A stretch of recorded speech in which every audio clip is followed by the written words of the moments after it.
Assalamualaikum warahmatullahi wabarakatuh. Terima kasih telah berkunjung ke channel Warna Biru.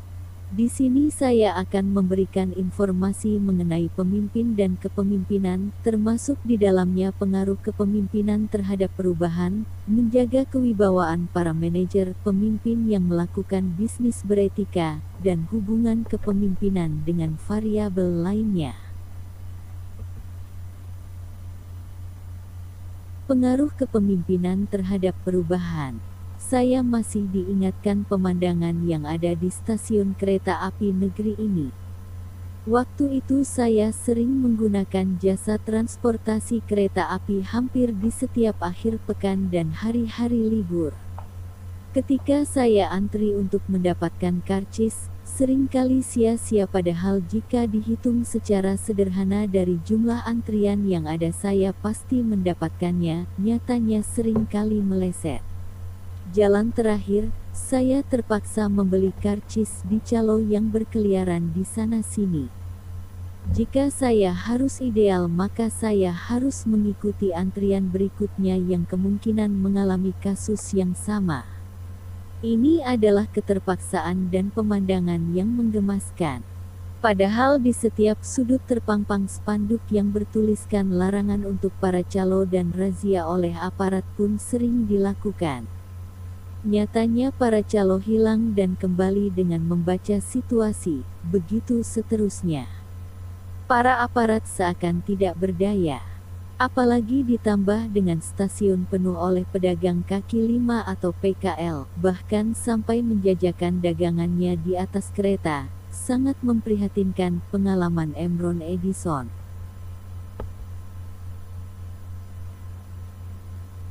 Cerita di atas merupakan kisah masa lalu. Kini, suasana dan pelayanan jauh berbeda, di mana sistem pembelian karcis mirip dengan pelayanan pesawat terbang dan tidak memungkinkan lagi para calo untuk beraksi. Bahkan, di atas kereta tidak diketemukan lagi orang-orang yang merokok atau menjajakan dagangannya karena larangan begitu keras. Ketegasan dan perubahan dramatis yang terjadi bukanlah suatu kebetulan. Ini lahir dari komitmen internal PT Kereta Api dengan kepemimpinan Ignatius Jonan sebagai direktur utama saat itu. Dalam perspektif Ben, melakukan perubahan seperti ini bagaikan dongeng dari pembuat andongan ke pembuatan mobil atau kodok berubah menjadi pangeran. Perubahan seperti ini memerlukan komitmen dan kepemimpinan yang hebat. Di sisi lain menunjukkan bahwa kepemimpinan memiliki korelasi yang kuat terhadap budaya organisasi, di mana budaya mempengaruhi perilaku.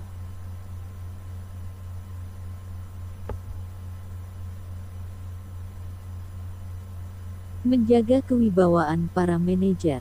Pada saat orang menjadi pemimpin puncak atau direksi, ia harus bisa memberikan otoritas dan kewibawaan terhadap masing-masing pemimpin pada level bawahnya. Dalam beberapa kasus, kewibawaan pemimpin pada level manajer sangat rendah karena wewenang yang diberikan tidak sepenuhnya didukung, sehingga secara tidak langsung mempengaruhi kewibawaannya. Contohnya, direksi selalu mengoreksi kebijakan manajer di depan bawahan manajer yang bersangkutan, yang seharusnya koreksi tersebut tidak dilakukan terbuka agar kewibawaan manajer tetap terjaga. Kedua, direksi melakukan penilaian langsung atau memutasikan bawahan, tanpa berkonsultasi dengan manajer bersangkutan. Efeknya, para bawahan lebih menghargai dan menonjolkan prestasi di mana direksi, bukan terhadap manajernya. Terakhir, direksi melakukan kontak-kontak untuk menerima masukan tentang persoalan yang ada dari bawahan tanpa diketahui manajer yang bersangkutan. Tindakan seperti ini dikhawatirkan akan menimbulkan input yang salah, bahkan bisa menjadi curahan perasaan bawahan atas ketidaksukaan terhadap manajernya. Bagaimanapun, kewibawaan manajer merupakan sesuatu yang sangat berharga dan penting dalam mensukseskan pelaksanaan kerja.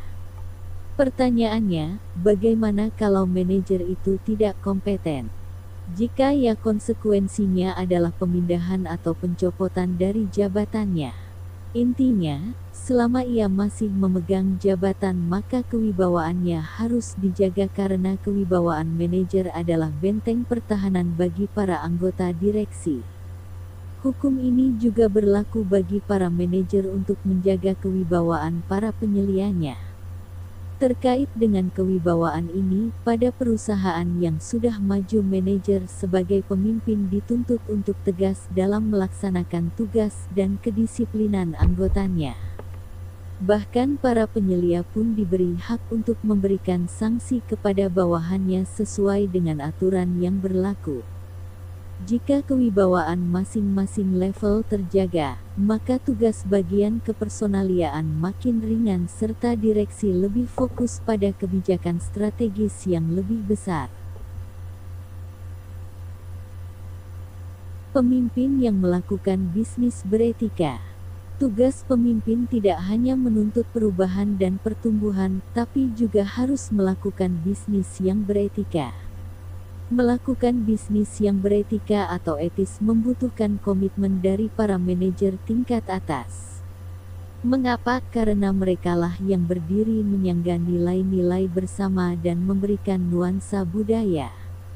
Mereka adalah tokoh panutan dalam kata-kata dan tingkah laku, walaupun apa yang mereka buat jauh lebih penting daripada yang mereka katakan.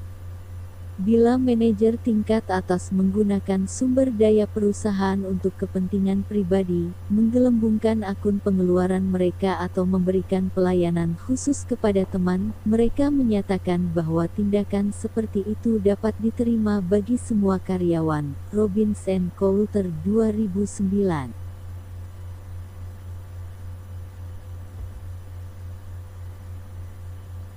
Jika manajemen puncak menjalankan bisnis yang kurang beretika, misalnya bagaimana ia mempengaruhi para manajer untuk melakukan skenario buat tujuan-tujuan yang menguntungkan ia secara pribadi atau kelompok.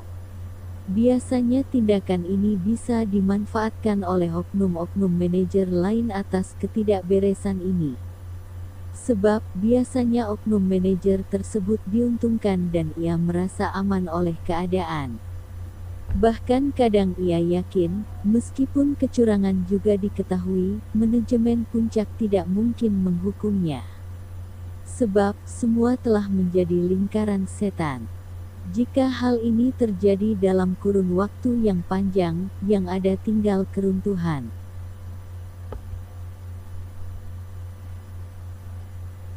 Tidaklah berlebihan untuk mengetahui perusahaan yang beretika dalam menjalankan GCG. Lihat saja sistem pelaporan keuangan yang cepat dan akurat karena semuanya sudah berjalan sesuai aturan serta peran auditor internal ini sekedar memenuhi kewajiban menjalankan perundang-undangan yang ada. Bahkan perannya sering dibatasi dan diintervensi justru oleh pimpinannya sendiri. Karena itu, untuk membangun bisnis yang beretika diperlukan komitmen yang kuat dengan membangun sistem yang baik. Jika berbicara tentang sistem diperlukan prosedur, sebab prosedur merupakan subsistem. Dengan baiknya sistem tidak disadari bahwa sistem mengendalikan etika dan melahirkan tata kelola yang baik. Pada dasarnya perusahaan yang dilakukan dengan tata kelola yang baik telah menjadikan etika sebagai pedoman dan kebutuhan. Pada akhirnya akan tercipta etika dari seluruh anggota yang ada.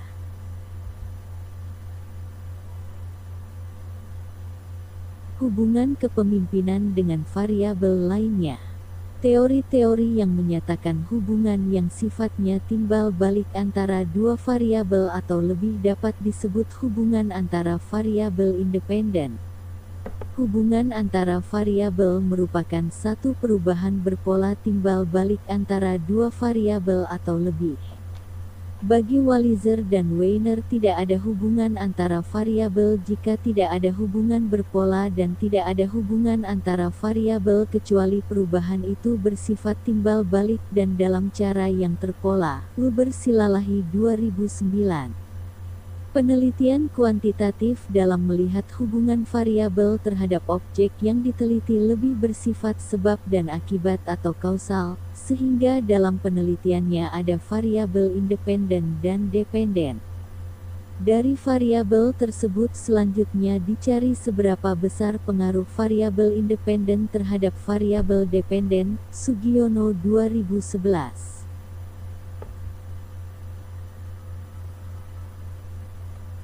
Teori-teori yang menyatakan adanya hubungan antara masing-masing variabel independen dan pengaruh antara variabel independen dengan variabel dependen dapat dijadikan alasan atau menjelaskan cara pandang peneliti dalam menyusun paradigma penelitian dan bagaimana sebuah hipotesis disimpulkan. Dalam beberapa penelitian, kepemimpinan pada umumnya ditempatkan sebagai variabel independen yang memiliki hubungan dengan variabel independen lainnya, serta pengaruh yang signifikan terhadap variabel dependen seperti kinerja dan produktivitas. Hubungan itu dapat dilihat dari pendapat Pierce dan Robinson 2008. Ia menyatakan bahwa kepemimpinan organisasional mengarahkan dan menuntun pada suatu visi sepanjang waktu serta mengembangkan kepemimpinan masa depan dan budaya organisasional. Saskin dan Saskin 2011 mempertegas bahwa para pemimpin transformasional menciptakan budaya-budaya organisasi yang memberdayakan para pengikutnya untuk mencapai tujuan-tujuan yang mereka bagikan bersama. Para pengikut memiliki tujuan-tujuan ini karena mereka telah berperan dalam mendefinisikan dan dalam mengkonstruksikan budaya organisasi. Terlepas dari gaya kepemimpinannya, pernyataan di atas memperkuat bahwa pemimpin memiliki hubungan yang kuat dalam membangun budaya organisasi.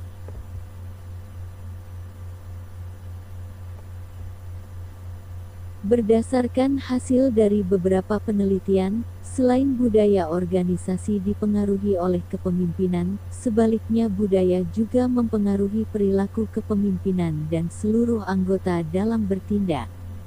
Sebab, budaya organisasi yang dijalankan dengan kesadaran tinggi didasarkan pada nilai-nilai yang diyakini dan norma-norma yang membimbing perilaku anggota secara keseluruhan. Sehingga dapat disimpulkan bahwa kepemimpinan dan budaya organisasi memiliki hubungan korelasi yang kuat dalam mencapai tujuan organisasi. Selain kepemimpinan memiliki hubungan berpola timbal balik dengan budaya organisasi, ada hal yang perlu menjadi catatan: berapa banyak yang dapat Anda lakukan pada tingkat strategis dalam organisasi Anda untuk meningkatkan hubungan antara manajer dan pegawai. Anda mungkin ingin meninjau cara keputusan promosi dibuat, cara kompetensi manajer dan ekspektasi kinerja yang disepakati, contohnya kepemimpinan yang diterapkan oleh tim manajemen senior, umpan balik dari berbagai sumber terhadap efektivitas kepemimpinan, survei terhadap semangat moral pegawai dan sebagainya. Dengan cara itu Anda dapat membuat isu kepemimpinan strategis. Terry Gillen 2002.